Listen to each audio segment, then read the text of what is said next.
Right, so let's get this.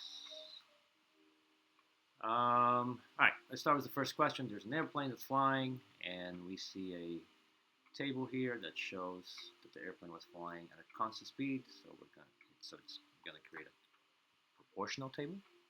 Right, so complete the table. So if you want to complete the table, let's look this way.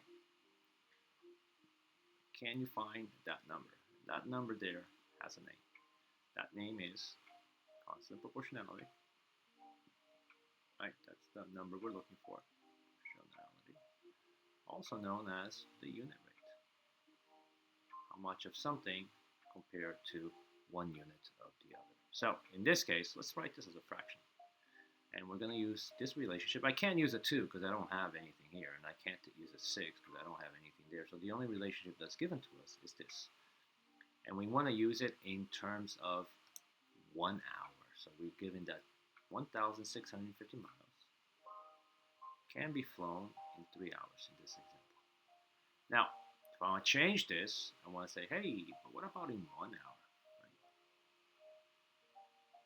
What's the number of miles? Well, how did this 3 become a 1? We divide by 3.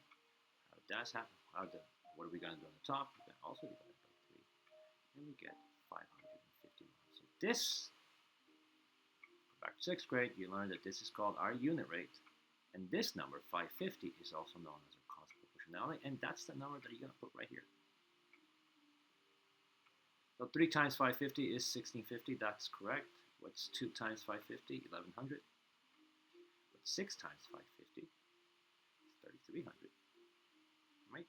So, and I should have done this in the beginning, but basically what we're doing, what we did here in this area here, is that on the table, basically what we did is we added the number 1 here, this guy here.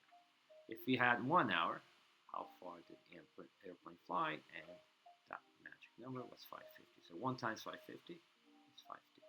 So you should always look to add that number. And if the 1 is not there on the table, just add it. And that's your unit rate, your constant proportionality, which makes it's gonna make life so much easier. 2.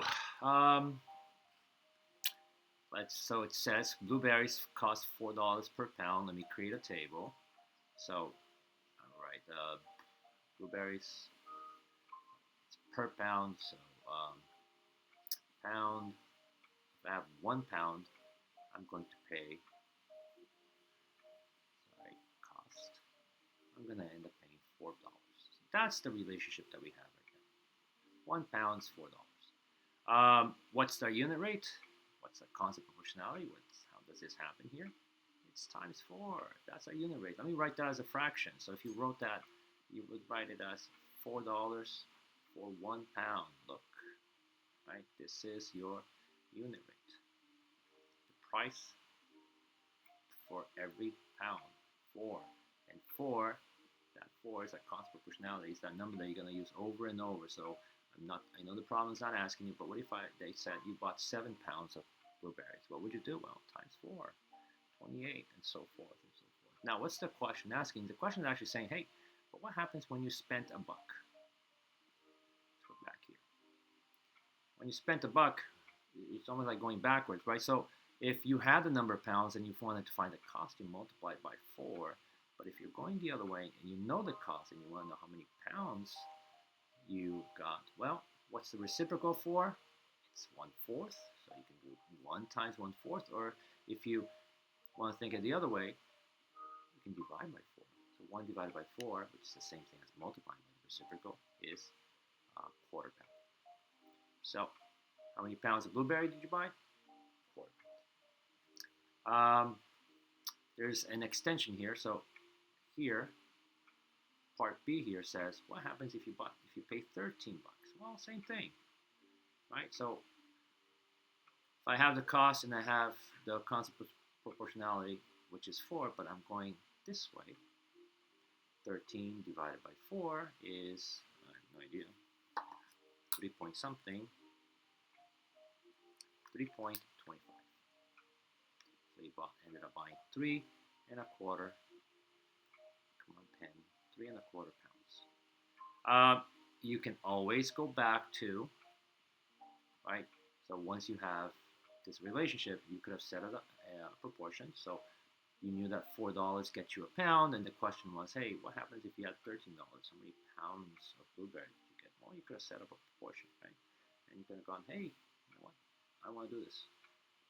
X cross multiply, you get 4x equals 13, and notice that it's the same procedure here. 4 divided by 4, and look, you're dividing 13 by 4, which is exactly what we did here. Right? That simplifies to 1, and x equals 3.25 pounds. So you have choices, right? You have choices. You can always set up a proportion. 3. So I'm going to write it like this: 4 cups of milk and 6 tablespoons of cocoa. How many tablespoons of cocoa per cup of milk? So they're telling you how they want the unit rate. They want it per 1 cup of milk. So if that's the case, when we write it as a fraction, I want you to write it where cocoa is on the top, and then milk is at the bottom. So this is what I have right now. It's 4 cups, so 4 milk. So 6 tablespoons of cocoa and 4 milk. But they're asking us, hey, what if I don't want to make that much hot chocolate, and it's only for yourself? So, and you only want to use 1 cup of milk. How many tablespoons of cocoa should I put so that I get the same flavor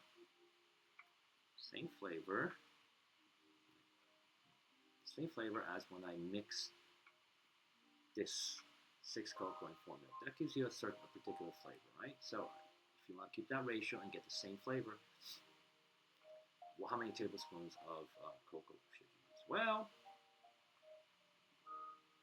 right, so that's what it looks like as a proportion. You can cross multiply, you get 4x and equals 6, divide by 4, divide by 4, and x equals 1.2. 1.5, sorry. 1.5. So, if you only want to make hot chocolate for yourself and you're only using 1 cup of milk, you should add 1/2 tablespoons of cocoa. As a table, if you were to create a table, right? Let's write milk. It's given to us that if you have 4 cups of milk, you should use 6 tablespoons of cocoa. So if that was a table, that's what it would look like. And then they're asking you, hey, but what about if I have 1 cup of milk?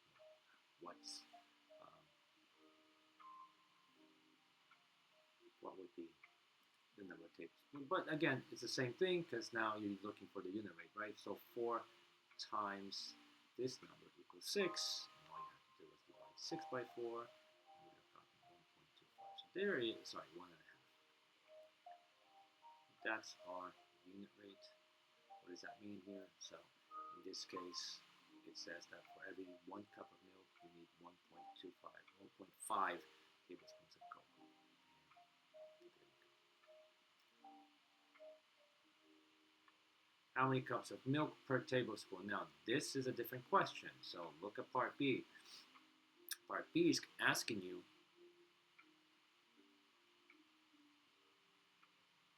one tablespoon of cocoa. It's not per cup of milk, but it's per tablespoon of cocoa. So what's given to us? Let me write that. What's given to us is that I have 4 cups of milk. I need 6 tablespoons of cocoa. But what if you only have 1 tablespoon of cocoa? So you open the can of cocoa powder, you figure, and you see inside, and there's just 1 tablespoon. If you want to preserve this ratio and get that same flavor, how much milk should you add? Well, divide by 6. Divide by 6, right? So 6 divided by 6 gives you 1, and then you just simply 4 divided by 6, and that gives you 2/3. So your calculator is going to say 0.6666. So I'd rather you write it as a fraction. If you write it as a fraction, pen works. It's going to be 2/3 cup of milk, not even a full cup of milk.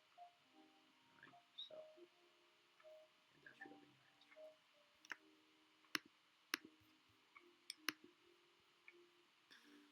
If you mix red and white paint in different ratios, you'll get different shades of pink paint. The ratios are equivalent, the shades of pink will be the same. What does that mean? Well,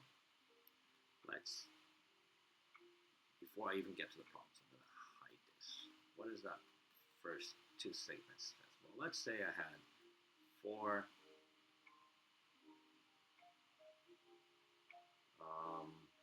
cups of red.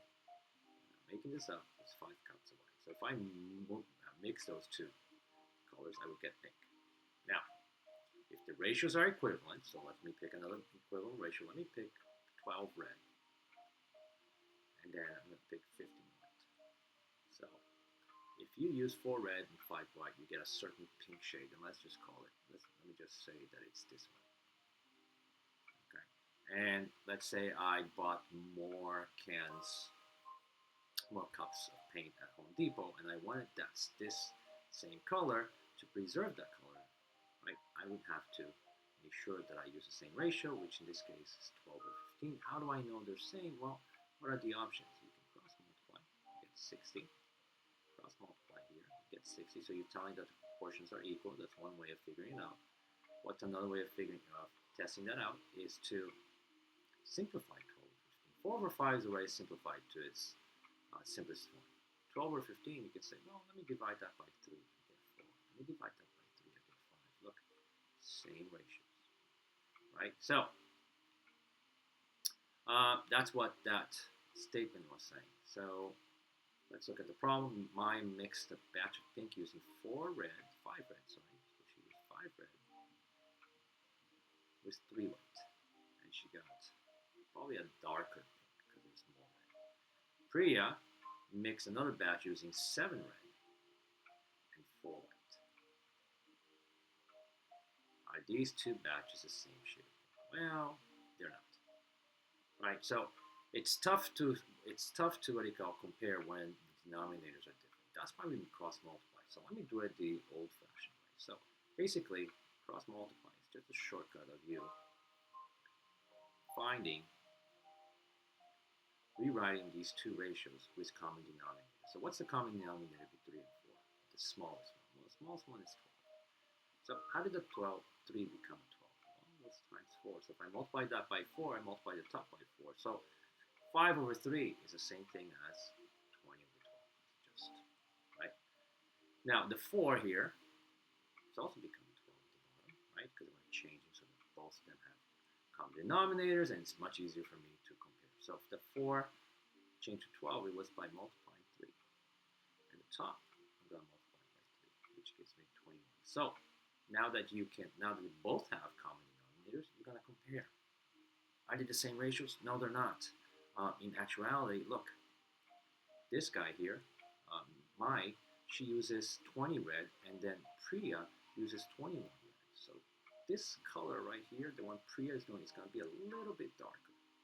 Right? They both use the same amount of white, but Maya uses a little bit more of red. One more cup of red. So her pink tone is going to be a little bit darker. Okay, not the same shade. So that's what cross multiplying is. It's just that short, smaller, quicker version of cross multiply. So and look at that. When we cross multiply, 3 times 7 is 21, and then we cross multiply the other 2, we get 20. Look, right? And then it doesn't have the 12, but it's just literally saying that because those two are not the same, the proportion is not the same. But in reality, this is what you're doing. Right? Finding a common denominator, you're rewriting 5 over 3 in terms of 12, writing 7 over 4, 12 over 12, so that they both have the same denominator. And if they have the same denominator, it's so much easier for you to determine if it's equal or not equal. Okay.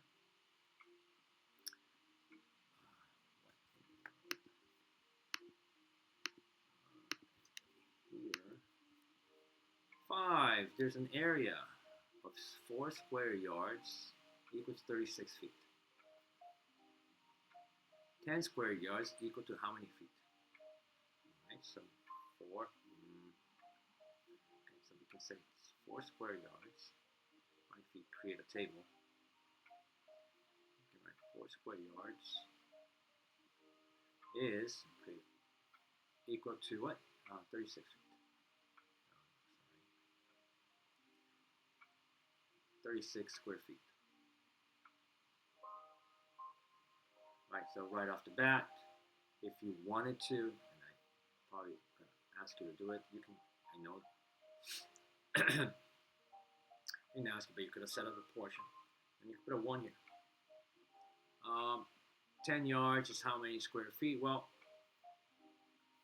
by now, this should be pretty simple to find. What's our constant proportionality? What's our unit rate? And the unit rate is going to be 9, right? Because 4 times 9 is 36, which means if I had 1 square yard, I would also multiply by 9. That would give me 9 square feet. That wasn't the question, right? This is just you showing that you know how to find the unit rate, right? What's the question? 10 square yards. So if you had 10 square yards, right, how many square feet would it be and what? Look how simple that is, because we know the constant proportionality. We can just multiply it by 9. 10 times 9 is 90. That's it. I mean, you want to solve it as a proportion. Look, 4 square yards. We're going to put that over 36 square feet. You don't have to do it at the table. And then on the other side, square yards on the top, square feet at the bottom, square feet at the bottom. What's the extra piece of information that I know? They give us this, what happens when you have 10 square yards. I'll put a 10 over here, and we're missing this guy. So that's our question, right? That's what we're missing. So instead of question marks, we use a variable. Okay. So you can cross multiply. You can see if you can find a relationship. How does a 4 times what become 10? You can do it that way, or even this way. Hey, there's my constant proportionality showing up. How did the 4 become 36? Times 9. So 10 would also be times 9. So what do we get? 90. So when you're setting a proportion, you can look for relationships, not only side to side. So let me rewrite that. So here's 4 over 36 equals 10 over 9. So if you can't really see it, if it's not that obvious, this relationship, well, look the other way. Look this way. Hey, how did 4 become 36? And isn't that right here? Right? That's using the unit rate. It's times 9. So 10 times, it's going to be 9, and that should be 90.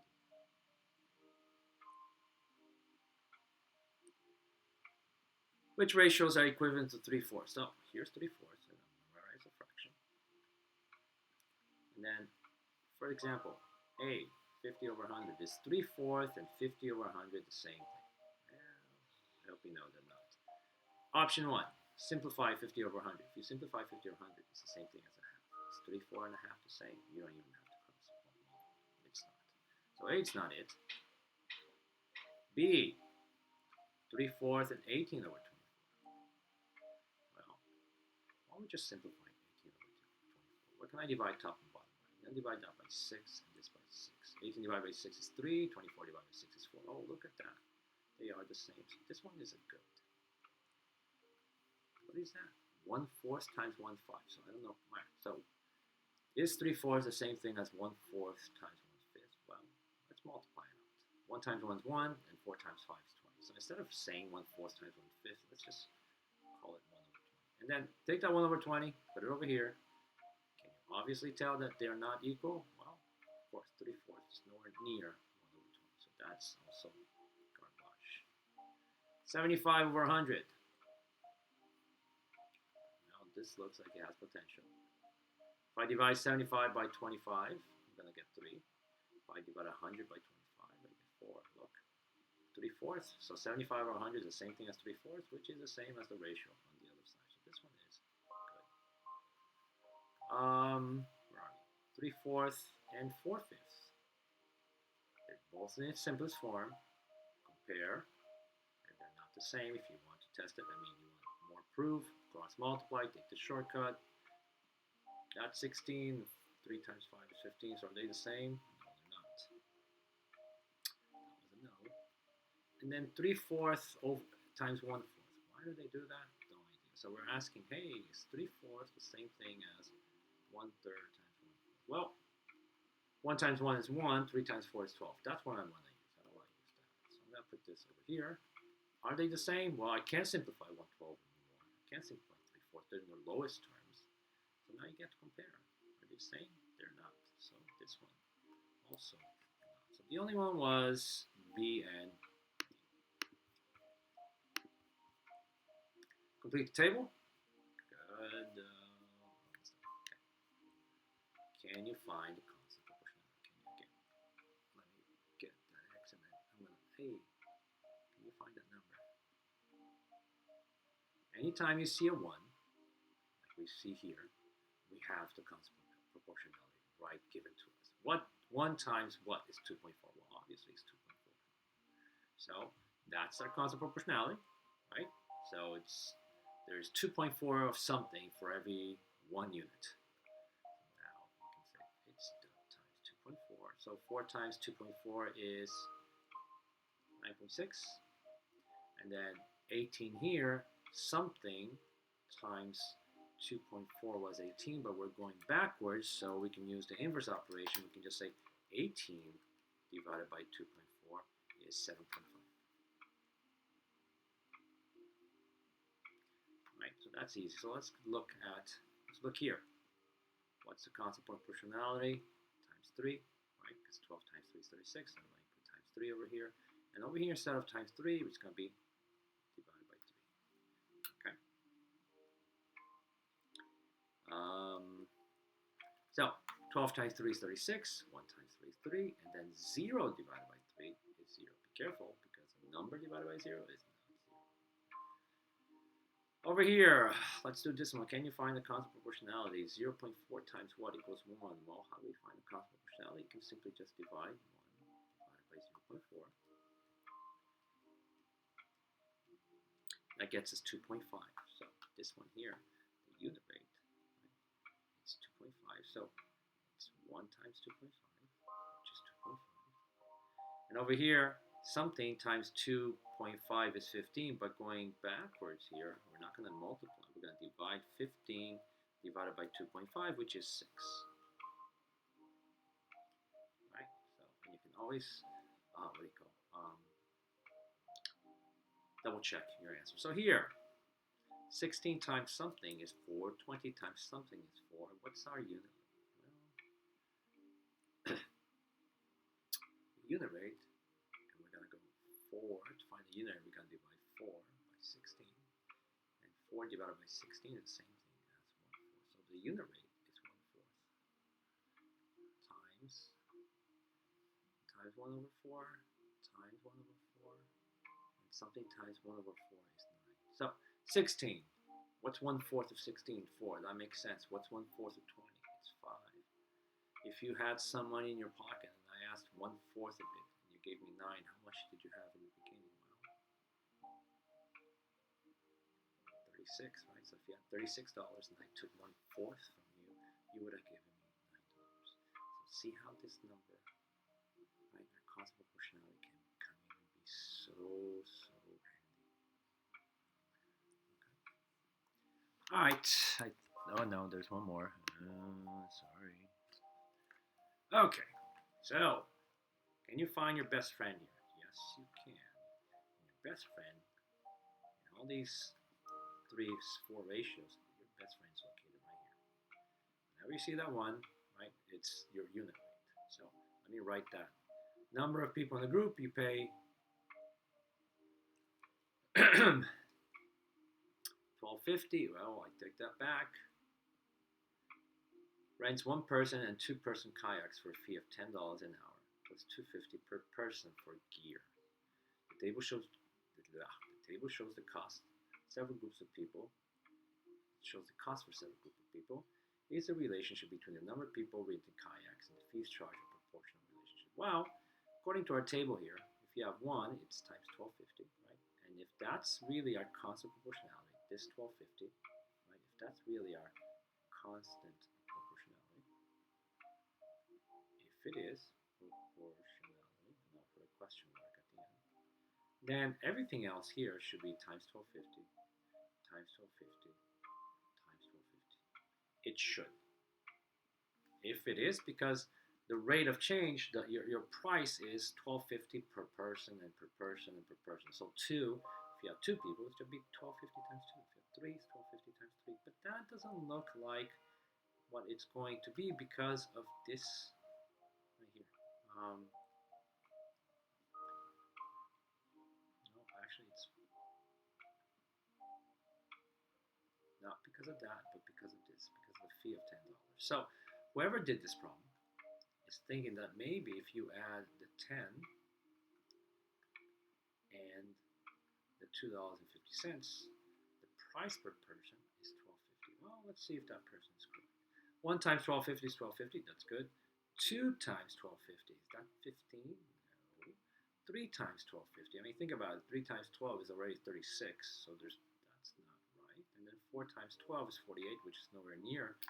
So 30 is nowhere near it. So this doesn't look like a proportional table, right? It should have been 25, 37 and a half, and then this should have been 4. Sorry, 50. Okay, so definitely not a proportional table because the constant proportionality 1250 was not used, doesn't work for the other three. Okay. I think that's it. Yes. All right. You're free